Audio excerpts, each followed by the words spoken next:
Hi artists, we missed some of you on Zoom today, and I'm going to do a really quick recap of our cup of cocoa or orange juice or steamed milk or whatever you want it to be, saucer, and a pattern and color lesson. So first I'll take you through a really quick guided lesson about how to make the cup, and then you make your own variations in your details and make it your very own. Use your imagination.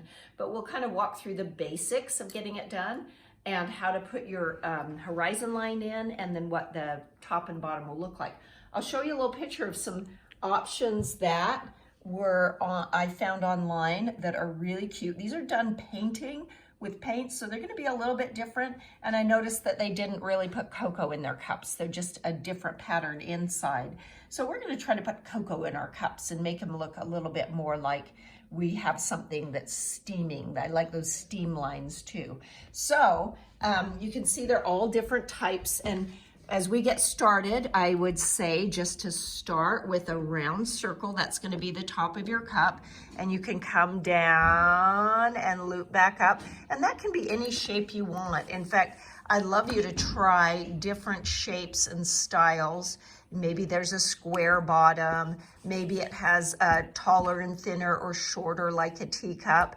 So really experiment with that. You're going to put a little a holder on it, because you don't want to get your hands burned. You've got to have a handle on your hot cups. And then we're going to have a dish on the saucer, they call it, to catch the hot stuff if you spill. So maybe it's tea or cocoa. Then I'm going to make my tea or cocoa line on the inside, and that's going to be what's colored in with brown or whatever that you're having.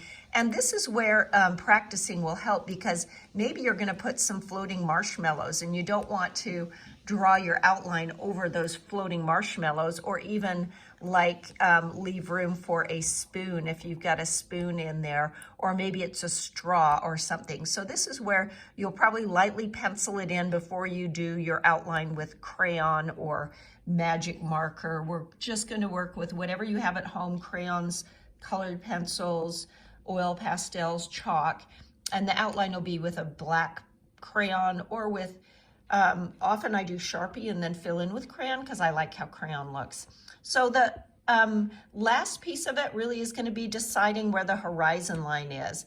We know what that means outside, where the sky meets the ground, but in this case it means where the table or whatever this is sitting on meets the background, which is maybe wallpaper or the wall behind it or anything you want. And this is where we're going to have really a lot of fun with adding patterns. And I want you to think about different patterns.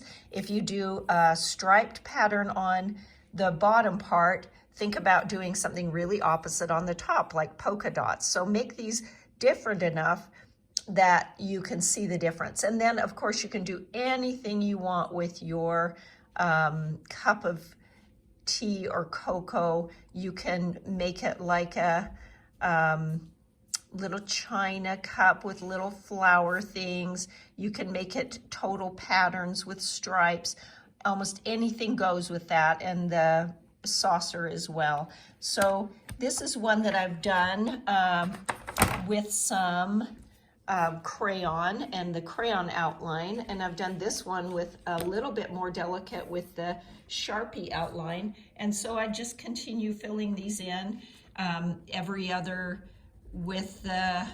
and use your best craftsmanship. Don't hurry like I am, and be really thoughtful about all those patterns. The background can actually be done, if you're doing it with crayon, it might be fun to then paint the background with, because crayon is a wax resist, with a watercolor. So you could just do the swirlies with crayon and then paint over the swirlies with watercolor, and that would resist them.